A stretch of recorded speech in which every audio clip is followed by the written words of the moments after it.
Solo le pedí que no fumara dentro de la casa. Nada más. No levanté la voz ni reclamé. Le hablé desde el pecho apretado, desde ese aire que ya no llega completo. Ella me miró como se mira a algo viejo que estorba y soltó sin pudor: «¡Cállese ya! ¡Huele peor que el cigarro!». Luego se rió, no una risa grande, sino corta, afilada de desprecio. En ese instante entendí que no era el humo lo que me ahogaba, era la falta de respeto. Esa misma tarde algo se puso en marcha y ya no habría vuelta atrás. El humo se quedaba pegado a las cortinas como una mala memoria. Yo estaba sentada en el sillón de siempre, el de los brazos gastados, el que mi madre me dejó cuando se fue. Sentía los pulmones cerrarse poco a poco, como si alguien girara una llave invisible dentro de mi pecho. Aún así, hablé con cuidado. A mi edad, una aprende que el tono también es una forma de defensa. «Hijita», dije, «¿podrías fumar afuera? Me hace daño. Me falta el aire». No la miré de inmediato. Sabía que hacerlo podía encender algo peor. Carla no respondió enseguida. El silencio que siguió no fue de consideración, fue de cálculo. Cuando levanté la vista, ella estaba de pie, el cigarro entre los dedos, el mentón alzado, la boca torcida, en una mueca que no conocía la compasión. Otra vez con eso soltó: «¡Cállese ya! ¡Huele peor que el cigarro!». La risa llegó después, seca, pequeña, como si celebrara una victoria. Mi hijo Javier estaba a unos pasos recargado en la pared. Lo miré esperando algo, un gesto, una palabra. Él suspiró. «Mamá, no empieces», murmuró. «Carla solo está fumando un rato». Ese solo me atravesó. No respondí. Me quedé quieta con la espalda recta y las manos juntas sobre el regazo, como me enseñó mi madre cuando la dignidad era lo único que no se negociaba. El humo seguía entrando. Yo también seguía ahí. Además, añadió Carla, exhalando despacio: «Esta casa siempre huele raro». La palabra esta cayó pesada, como si yo fuera una invitada en mi propia vida. Me levanté con cuidado y abrí la ventana. El aire de la calle entró tímido, insuficiente. Aún así, me aferré a ese gesto mínimo como a un salvavidas. Miré la sala reflejada en el vidrio, la mesa que lijé con mis manos, el cuadro torcido de la Virgen, el reloj que mi padre arregló tantas veces. Todo estaba en su lugar, yo también. Y sin embargo, algo ya no encajaba. «Siempre tan dramática», dijo Carla detrás de mí. «Javier, dile algo». No me giré. Hay batallas que se pierden si se pelean con palabras. Caminé hacia el pasillo y mis ojos se detuvieron apenas un segundo en el mueble de nogal. Ahí guardo las carpetas, las escrituras, las copias, las precauciones que mi madre me enseñó a tener por si acaso. Sentí una claridad incómoda, como una luz que no pide permiso. «Voy a recostarme», dije. Me mareé. «Qué casualidad», respondió Carla. «Siempre te mareas cuando no te dan la razón». Entré a mi cuarto y cerré la puerta con cuidado. Me senté en la cama y respiré como pude, contando los segundos. Afuera, la televisión seguía. La risa seguía. Yo dejé que el temblor pasara. Pensé en los inviernos en que comí menos para que Javier comiera más. En las noches de trabajo que terminaron con las manos abiertas. En la promesa que me hice cuando mi hijo dijo mamá por primera vez. Pensé también en algo más reciente, hacía unos días, después de notar movimientos raros en unos papeles y preguntas insistentes sobre la casa. Yo misma había pedido una verificación al notario. Un abogado de confianza me había dicho: «Si vuelven a presionarte, avísame». No lo hice por miedo, lo hice por previsión. Escuché voces en la sala. Bajé el volumen de mis pensamientos y dejé que el silencio hiciera su trabajo. Me levanté y fui al baño a mojarme la cara. En el espejo mis ojos no parecían más viejos, parecían despiertos. Me sequé con la toalla y apoyé la mano en la puerta. Teresa, me dije, hasta aquí. Salí al pasillo. Carla hablaba en voz baja, pero no lo suficiente. Esa casa debería ponerse a nombre de los dos, decía. Ya es hora. Tu mamá ya no puede con todo esto. No quise oír la respuesta de Javier. Caminé hacia la puerta principal y salí al porche. El aire fresco me golpeó la cara. Me apoyé en la baranda y respiré despacio. No era miedo lo que sentía. Era decisión. Saqué el teléfono y marqué a doña Lupita, la vecina de toda la vida. ¿Todo bien, comadre?, preguntó. Necesito que estés atenta hoy, le dije. Tal vez te pida un favor. Aquí estoy, respondió. Para eso estamos. Colgué y miré el reloj. No pensé en minutos exactos. Pensé en consecuencias. Detrás de mí, la puerta se abrió. ¿A dónde crees que vas?, preguntó Carla. Me giré despacio. A respirar, respondí. Y a recordar quién soy. Se rió. Aquí no mandan los recuerdos. La miré sin odio, sin rencor. Aquí manda la verdad, dije. Volví a entrar y pasé junto al mueble de nogal. Toqué la madera. No abrí nada. Aún no. La casa estaba en silencio, por primera vez en horas. Me senté en el sillón heredado y dejé que el aire entrara poco a poco. Supe entonces que esa tarde no terminaría como ella creía, porque cuando el respeto se pierde, no se recupera con humo ni con risas, se recupera con límites. Y yo estaba lista para ponerlos. La tarde avanzó con una lentitud engañosa. Afuera, la calle seguía su ritmo habitual, un vendedor pasando con su carrito un coche que frenaba una radio lejana. Adentro, en cambio, todo parecía haberse detenido en un punto exacto, como si la casa esperara una decisión que llevaba años postergándose. Yo me quedé sentada en el sillón, heredado, las manos juntas, escuchando mi propia respiración. No era cómoda, pero era honesta. El silencio no siempre es vacío. A veces es un espacio donde por fin se escucha lo que uno ha evitado durante décadas. En ese silencio entendí algo que me costó aceptar. No estaba cansada por la edad. Estaba cansada de ceder, de acomodarme, de fingir que ciertas palabras no dolían y que ciertos gestos no dejaban marca. Me levanté y caminé hacia la cocina. Me serví un vaso de agua y bebí despacio, cuidando no apurarme.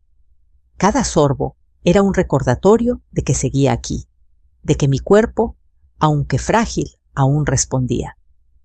Miré la mesa, el mantel bordado por mi madre, la silla donde Javier se sentaba de niño a hacer la tarea. Todo seguía igual, pero yo ya no. Recordé la primera vez que mi hijo se avergonzó de mí. Tendría 15 años. Yo fui a recogerlo a la escuela con el uniforme de trabajo puesto, y uno de sus amigos hizo un comentario burlón. Javier rió para encajar. Esa noche me pidió que no volviera a pasar por él. Yo acepté. Me dije que era una etapa, que ya pasaría. Ahí aprendí a callar una parte de mí para no incomodarlo. Ese aprendizaje me acompañó demasiado tiempo. Fui al pasillo y me detuve frente al mueble de nogal. No lo abrí aún. Pasé la mano por la madera, sintiendo las vetas la solidez. Mi madre siempre decía que lo importante no es tener cosas, sino saber dónde están cuando hacen falta. Volví a la sala y me senté de nuevo. Escuché pasos, voces bajas. Carla y Javier hablaban en la cocina. No distinguí las palabras, pero sí el tono prisa molestia, algo parecido a impaciencia. Mamá, dijo Javier, asomándose a la sala. ¿Te sientes mejor? Estoy más clara, respondí. Que no es lo mismo, pero sirve. Se quedó de pie indeciso. Carla apareció detrás de él cruzada de brazos. No exageres, dijo. Nadie te atacó. Solo te pedí que no hicieras drama. La miré con calma, no con la calma sumisa de antes, sino con una distinta, más firme. Pedir respeto no es drama, dije. Es un límite. Ella rodó los ojos. ¿Siempre tan sensible? No respondí. Aprendí que algunas frases no merecen respuesta. Javier bajó la mirada. Luego hablamos, dijo. Sí, asentí. No porque quisiera hablar en ese momento, sino porque entendí que esa conversación no debía darse con prisa ni con testigos innecesarios. Ellos se fueron al cuarto y la casa volvió a quedarse en silencio. Ese silencio ya no me apretaba el pecho. Me acompañaba. Saqué el teléfono y marqué al abogado que me había recomendado una amiga semanas atrás, cuando noté preguntas insistentes sobre papeles y firmas. No entré en detalles entonces, solo pedí orientación. Ahora su voz al otro lado de la línea fue firme. Hizo bien en no firmar nada, me dijo. Si hay presión o irregularidades, el siguiente paso es verificar. Yo ya dejé la solicitud en la notaría. Ellos se comunicarán. Colgué y sentí una serenidad extraña. No euforia, no alivio completo. Serenidad, como cuando una decide dejar de correr y empieza a caminar con rumbo. Pensé en doña Lupita, en su aquí estoy sin preguntas. Pensé en cuántas veces subestimé la fuerza de la gente sencilla, la que observa y recuerda. Me prometí no volver a minimizar eso. Caminé hasta mi cuarto y abrí el armario. Saqué la caja de madera donde guardo lo importante. No la abrí, solo la puse sobre la cama visible. Era suficiente por ahora. Me senté a su lado y apoyé las manos encima. No temblaban. Escuché de nuevo voces en la sala. Carla reía una risa distinta a la de antes, más tensa. Javier hablaba rápido. No me levanté. El silencio seguía siendo mi decisión. Cuando el sol empezó a bajar la luz de la tarde, entró inclinada por la ventana. Me levanté y abrí un poco más para ventilar. El aire entró fresco, llevando consigo el polvo y el olor viejo. Tosí apenas, pero respiré mejor. Pensé en algo que mi madre repetía. Callar no siempre es aguantar. A veces es tomar impulso. Me senté otra vez. Miré el reloj. No conté minutos. Conté certezas. Sabía que esa tarde no terminaría en una discusión más. Sabía que no volvería a pedir permiso para cuidar mi salud. Sabía sobre todo que había dejado de confundir silencio con debilidad, porque el silencio, cuando nace de la conciencia, no es derrota, es preparación. La campana sonó cuando el sol ya empezaba a caer. No fue un timbrazo insistente, sino uno medido correcto, como de alguien que sabe esperar. Me levanté sin apuro. No sentí sobresalto. Había una serenidad nueva en mis movimientos, una que no conocía la prisa ni el miedo. Miré por la mirilla. Un hombre con portafolios y una mujer con gafete aguardaban en el porche. No eran vecinos, no eran amigos, eran exactos. Abrí. «¿La señora Teresa Ramírez?», preguntó el hombre con voz profesional. «Soy yo. Venimos de la notaría. Tenemos una cita de verificación de documentos solicitada por usted». Asentí y los invité a pasar. La mujer miró alrededor con discreción, como quien entra a un espacio que no le pertenece. Abrí la ventana de la sala para que entrara aire fresco. El olor a humo ya casi no estaba, pero no quise dejar rastro. «Gracias por venir», dije. «Adelante». Colocaron el portafolio sobre la mesa.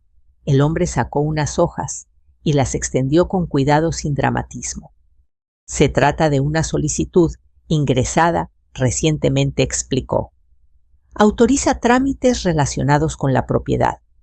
Aparece una firma atribuida a usted». Tomé el documento. Leí despacio. No necesitaba lentes para saberlo. Esa firma no era mía. Se parecía así como se parece una sombra a un cuerpo, pero le faltaba algo esencial: decisión. Yo no firmé esto, dije, y nunca autoricé a nadie a hacerlo por mí. La mujer del gafete levantó la vista. ¿Reconoce esta firma como suya? No respondí. Reconozco la mía. Esta no lo es. Me levanté y fui al mueble de nogal. Lo abrí con calma y saqué la carpeta. Coloqué sobre la mesa las escrituras originales, las copias certificadas y un par de documentos donde mi firma aparecía clara, constante, firme. El hombre comparó los trazos. No necesitó decir nada para que la gravedad se hiciera evidente. Entiendo, murmuró. Esto requiere un reporte. En ese momento escuché pasos apresurados en el pasillo. Carla apareció en la sala, con el teléfono en la mano, la expresión dura. ¿Qué es todo esto?, preguntó. ¿Quiénes son? Personas que vienen a confirmar la verdad, respondí. ¿Mi verdad? Carla soltó una risa breve, tensa. Seguro es un error. Mi suegra se confunde con estas cosas. No me confundo, dije. Y no estoy sola. Javier entró detrás de ella. Miró los papeles, luego mi cara. Su desconcierto era real. Mamá. ¿Qué pasa? Escucha, le pedí. Nada más. El hombre de la notaría habló con voz neutra. Hay indicios de firma no autorizada en un trámite relacionado con esta propiedad. Necesitamos levantar un acta y notificar a las autoridades competentes. Esto es exagerado, saltó Carla. Yo solo intenté ayudar. Aquí nadie roba nada. La mujer del gafete tomó nota sin mirarla. Ayudar no es firmar por otro, dijo, y menos sin consentimiento. Carla me miró con fastidio. ¿Te das cuenta de lo que estás haciendo? La miré sin levantar la voz. Sí, respondí. Estoy cuidando mi casa. El ambiente se tensó. Javier dio un paso atrás, como si el suelo se hubiera movido. Carla dijo, ¿tú hiciste esto? Ella no respondió de inmediato. Buscó una salida en la sala, en la puerta, en mi cara. No la encontró. Solo estaba poniendo orden, dijo al fin. Tu mamá ya no puede con todo. Sentí el impulso antiguo de defenderme con explicaciones. Lo dejé pasar. Puedo, dije, y lo estoy haciendo. El hombre cerró el portafolios. Vamos a enviar el informe hoy mismo, explicó. Es probable que se cite a las partes para aclaraciones. Asentí. No pedí disculpas. No las debía. El timbre volvió a sonar. Esta vez distinto. Miré por la mirilla. Una patrulla estaba estacionada frente a la casa. 2 oficiales bajaban con calma. No hubo gritos. No hubo urgencias exageradas. Todo seguía un curso que yo había iniciado días antes, cuando decidí no firmar nada y pedir orientación. Abrí la puerta. Buenas tardes, dijo uno de los oficiales. ¿La señora Teresa Ramírez? Soy yo. Venimos por una notificación relacionada con un posible intento de falsificación de documentos. La notaría nos envió el reporte preliminar. Carla palideció. Javier se quedó inmóvil. No es necesario discutir aquí, continuó el oficial. Solo recabar información. Los invité a pasar. La casa no tembló. Yo tampoco. Mientras hablaban, observé a Javier. Vi en sus ojos algo que no había visto antes: duda. No sobre mí, sino sobre lo que había permitido. Carla cruzó los brazos rígida sin decir palabra. Señora, me dijo el oficial, agradecemos que haya actuado con anticipación. Eso facilita todo. Asentí. Actuar a tiempo también es cuidarse, respondí. Cuando se fueron, la sala quedó en silencio otra vez. Un silencio distinto. Javier se sentó despacio. Mamá dijo, yo no sabía.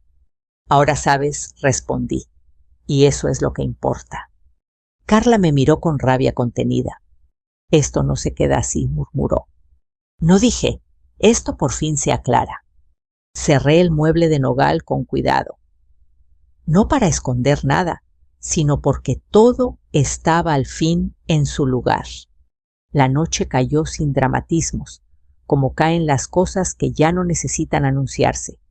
Afuera, los ruidos habituales del barrio fueron apagándose uno a uno. Adentro, la sala parecía más amplia, no porque hubiera cambiado de tamaño, sino porque algo pesado había salido de ella. Me quedé de pie un momento largo, observando el espacio donde horas antes el humo había reclamado su derecho. Ahora solo quedaba el aire tibio y quieto. Javier seguía sentado con las manos entrelazadas, mirando un punto fijo del suelo. Carla permanecía de pie rígida, como si la casa ya no la reconociera. No había gritos. No los necesitábamos. Voy a cambiar la cerradura, dije al fin. La frase no fue una amenaza ni un anuncio solemne. Fue una decisión. Javier levantó la cabeza. ¿Qué? No por castigo, aclaré. Por cuidado. Carla soltó una risa incrédula. ¿Me estás echando? La miré sin prisa. Estoy cerrando, respondí. No es lo mismo. Saqué el teléfono y marqué el número del cerrajero que doña Lupita me había pasado tiempo atrás, por si algún día hacía falta. Nunca imaginé que ese día llegaría tan pronto. Contestó y quedó en venir en cuanto terminara un trabajo cercano. Colgué y guardé el teléfono. Esto es exagerado, dijo Carla. ¿Te estás pasando? No respondí. Me estoy quedando. Javier abrió la boca para decir algo, pero se detuvo. Lo vi debatirse entre la costumbre y la realidad. No intervine. Aprendí que hay silencios que permiten pensar. Mientras esperábamos, abrí todas las ventanas de la sala. El aire fresco entró con más fuerza. Tosí apenas lo justo para recordar por qué estaba haciendo todo aquello. Me senté en el sillón heredado y apoyé las manos en los brazos gastados. Pensé en mi madre, en cómo me enseñó a no abrir la puerta a cualquiera, aunque insistieran. El cerrajero llegó puntual, discreto. Saludó con un gesto breve y se puso a trabajar sin hacer preguntas innecesarias. El sonido del metal cediendo de los tornillos saliendo tuvo algo de ceremonia. No dolía, liberaba. Listo, señora, dijo al final. Solo usted tendrá estas llaves. Las tomó de su bolsillo y me las entregó. Sentí el peso frío en la palma. Asentí. Gracias. Javier se levantó. Mamá, empezó. ¿Qué significa esto para mí? Lo miré con calma. Significa que hoy no decides tú, respondí. Mañana sí, pero con claridad. Carla dio un paso hacia la puerta y se detuvo al ver la cerradura nueva. Esto es ridículo, dijo. No me voy a quedar aquí parada. No tienes que quedarte, respondí. Tampoco tienes que entrar. Hubo un silencio incómodo. Carla tomó su bolso y salió sin despedirse. La puerta se cerró detrás de ella con un sonido firme. No hubo portazo. No lo necesitábamos. Javier se quedó de pie sin saber qué hacer con las manos. ¿Puedo quedarme esta noche?, preguntó, solo para pensar. Lo observé un instante. No vi soberbia, vi confusión, vi miedo. Puedes quedarte, dije. Pero mañana tendremos que hablar sin rodeos. Asintió y fue a su cuarto. Yo regresé a la sala y me senté otra vez. El silencio volvió, pero esta vez no era tenso. Era un silencio que permitía escuchar el propio corazón. Preparé una taza de té y la bebí despacio. El aire entraba mejor. No perfecto, pero mejor. Miré la puerta a la cerradura nueva a la madera que tantas veces abrí sin pensar. Entendí algo sencillo y profundo. A la vez la puerta no pide permiso para proteger lo que está dentro. Antes de acostarme, guardé las carpetas en el mueble de nogal. No las escondí. Las acomodé. Apagué las luces y me dirigí a mi cuarto. Me recosté y cerré los ojos. El cuerpo se relajó de una manera que no recordaba. Esa noche dormí sin sobresaltos, sin humo, sin risas venenosas. Dormí con la certeza de que poner un límite no me había quitado nada. Me había devuelto algo esencial. Y supe que a partir de ese momento, cada puerta que se cerrara en mi vida sería por elección, no por miedo. Me desperté antes del amanecer, no por la tos ni por un ruido, sino por esa sensación rara de haber tomado una decisión que no admite marcha atrás. La casa estaba en calma. No una calma frágil, sino una que se sostiene sola. Me levanté despacio y caminé hacia la cocina. Puse agua a calentar. El vapor subió lento, como si también necesitara tiempo. Mientras el café se hacía, miré el mueble de nogal desde la puerta del pasillo. Sabía lo que había dentro y sabía que ya no podía seguir guardándolo como si fuera un amuleto. Hay cosas que cuando llega su hora deben salir a la luz para cumplir su función. Javier apareció con pasos suaves, despeinado con esa cara que tenía de niño cuando despertaba después de una pesadilla. ¿Dormiste?, preguntó. Sí, respondí, y eso ya es decir mucho. Se sentó a la mesa. Le serví una taza. No hablamos de inmediato. Dejé que el silencio hiciera su parte. Cuando bebió el primer sorbo, respiró hondo, como si se preparara para algo difícil. Anoche pensé mucho, dijo, en lo que pasó, en lo que no quise ver. Asentí, no lo interrumpí. Carla me escribió, continuó.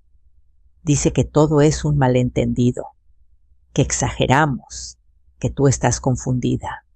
Lo miré con atención. ¿Y tú qué piensas? Dudó un instante. Que no fue un malentendido, respondió al fin. Fue una decisión. Esa palabra me alivió. No porque resolviera nada, sino porque mostraba que algo se había movido. Me levanté y fui al mueble de nogal. Lo abrí con calma y saqué la carpeta azul. Debajo el sobre que mi madre me había entregado años atrás sin dramatismos, como quien pasa una llave sabiendo que algún día abrirá una puerta necesaria. Regresé a la mesa y coloqué el sobre frente a Javier. Esto es de tu abuela, dije. Nunca quise usarlo como argumento. Pero hoy ya no es un argumento, es contexto. Abrí el sobre y extendí el contenido, una copia del testamento, una carta corta, escrita con la letra firme de mi madre. Leí en voz alta sin prisa. Esta casa queda a nombre de Teresa, no para que se sienta poderosa, sino para que nunca vuelva a sentirse pequeña. Javier tragó saliva, no dijo nada, dejó que las palabras hicieran su trabajo. Tu abuela sabía, continué. Sabía que a veces la familia confunde cercanía con derecho. Por eso dejó todo claro.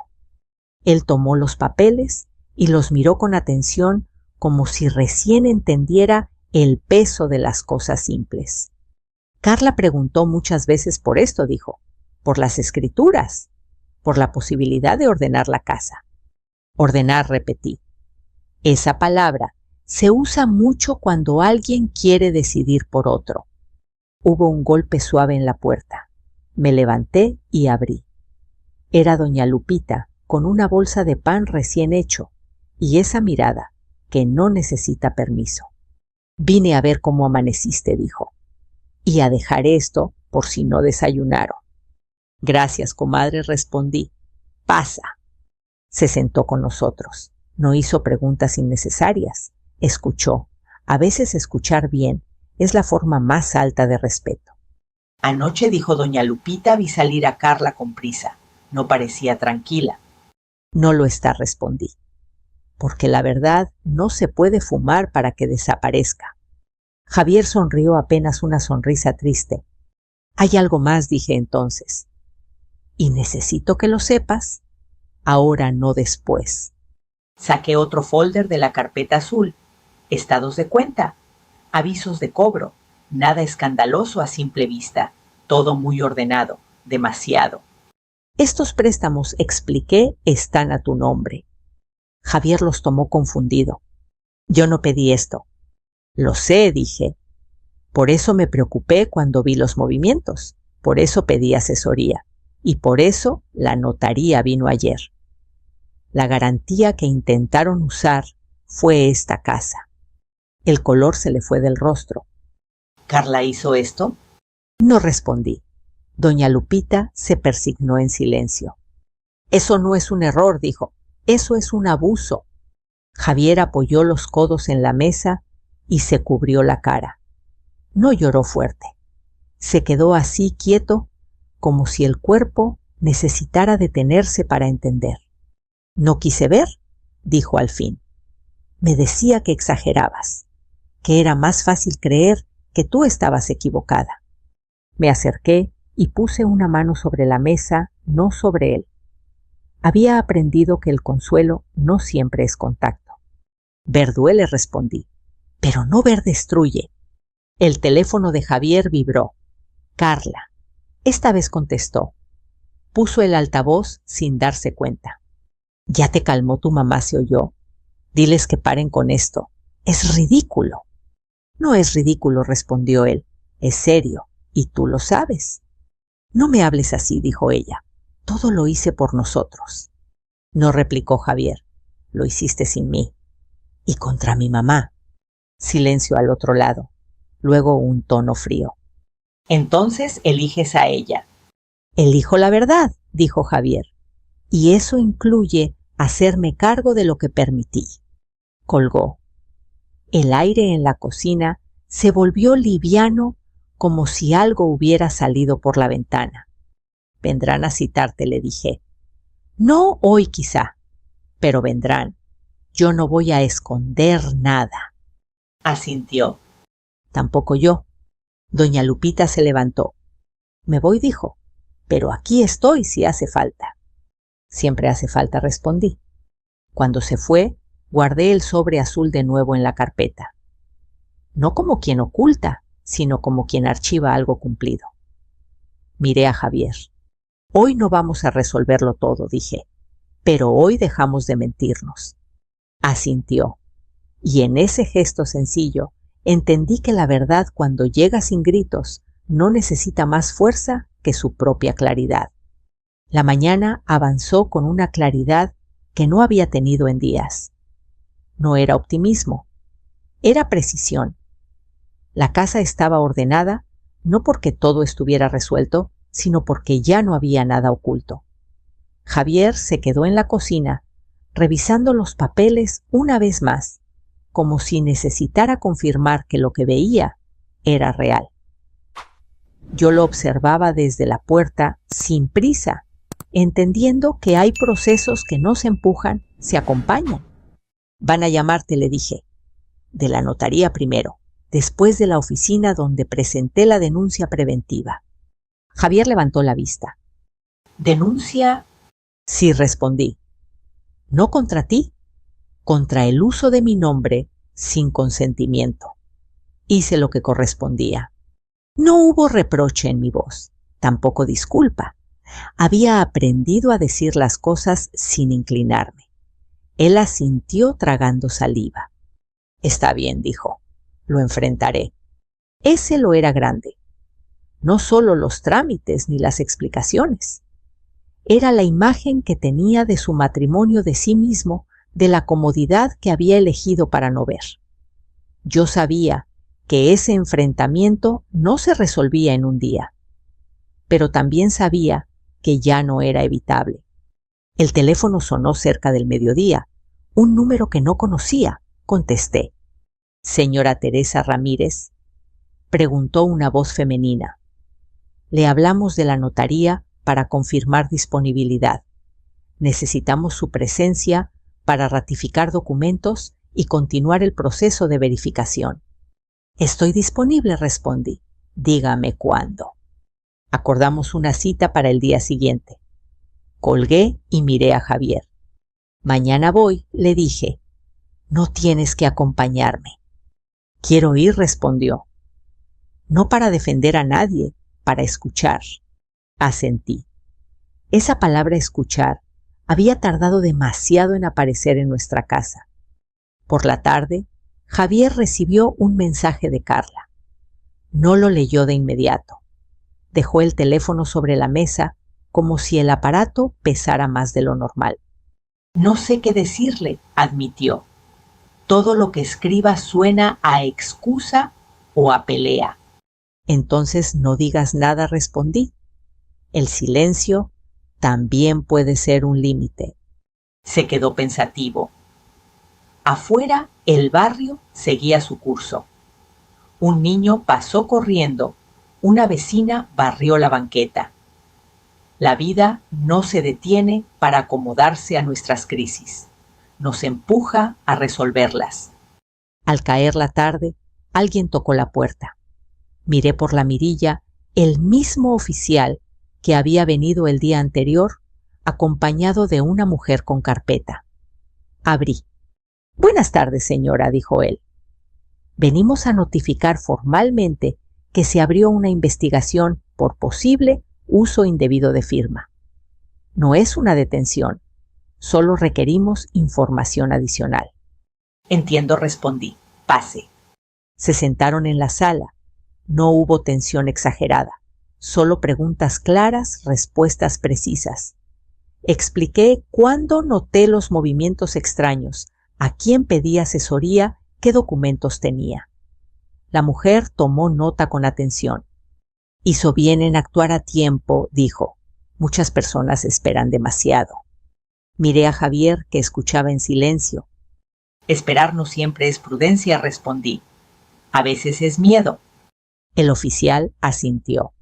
Antes de irse, dejó una tarjeta. Si la señora Carla se comunica con usted para presionarla, repórtelo, indicó. No está obligada a hablar. Gracias, dije. Cuando cerré la puerta, Javier respiró hondo. Nunca pensé que llegaría a esto, dijo. Llegó porque se empujó, respondí. Y ahora hay que hacerse cargo. Esa noche preparamos una cena sencilla. Comimos sin televisión, sin teléfonos. No hablamos de Carla. Hablamos de cosas pequeñas del trabajo de Javier, de una planta que quería poner en el patio, de un arreglo pendiente en la regadera. Era extraño y al mismo tiempo reparador, como volver a un idioma olvidado. Mamá dijo de pronto: «He sido injusto contigo». No contesté enseguida. Lo miré. No buscaba absolución. Buscaba responsabilidad. Permití cosas que no debía, continuó. No te defendí.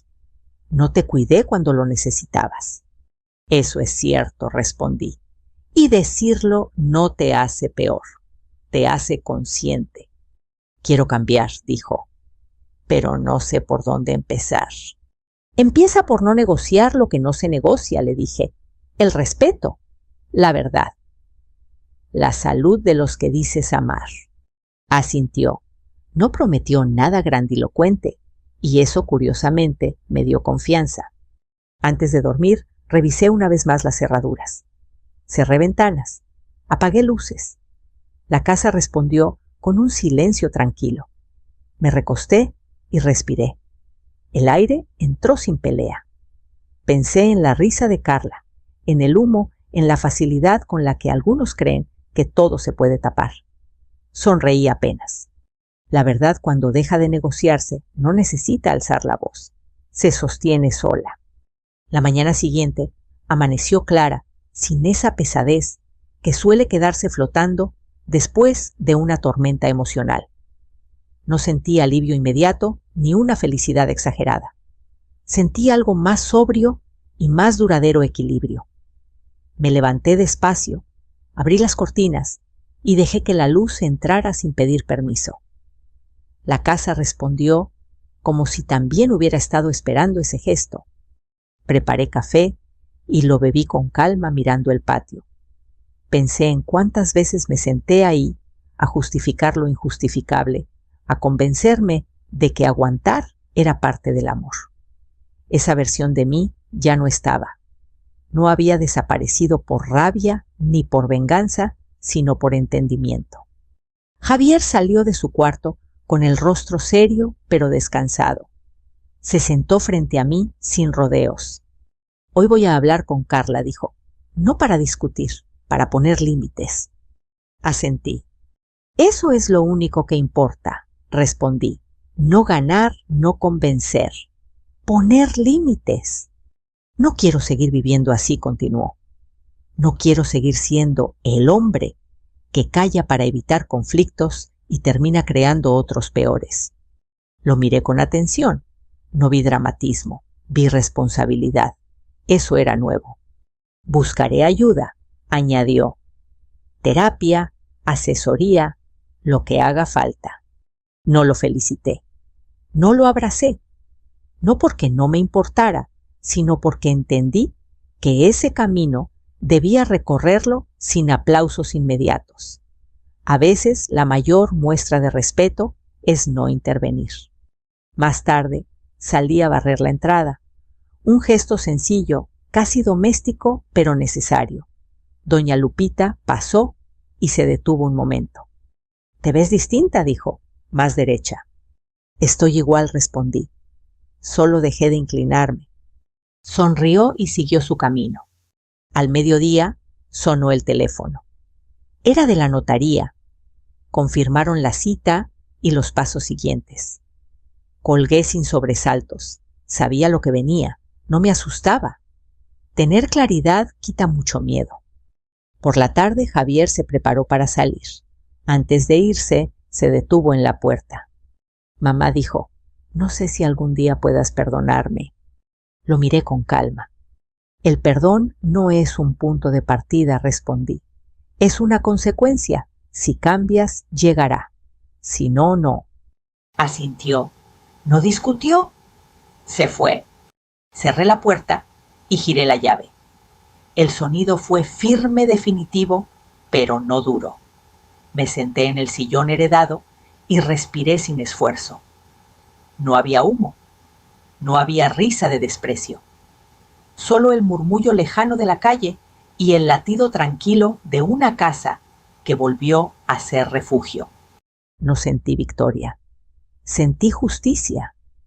Y entendí algo que me tomó muchos años aprender. La justicia no siempre grita, no siempre castiga, no siempre humilla de vuelta. A veces simplemente ordena las cosas, devuelve los límites a su lugar y permite que cada quien cargue con lo que le corresponde. Yo ya no cargaba con lo que no era mío. Si llegaste hasta aquí, quizá algo de esta historia tocó una fibra en ti. Tal vez reconociste silencios, límites no puestos o decisiones postergadas. Si es así, no te lo guardes. Cuéntame en los comentarios desde qué ciudad nos estás escuchando y qué habrías hecho tú en mi lugar. Estas historias existen para recordarnos que nunca es tarde para recuperar la voz. Aquí seguiremos compartiendo relatos que hablan de dignidad, de límites y de segundas oportunidades. Si quieres acompañarnos, suscríbete al canal y no te pierdas la próxima historia. Sigamos este camino juntos.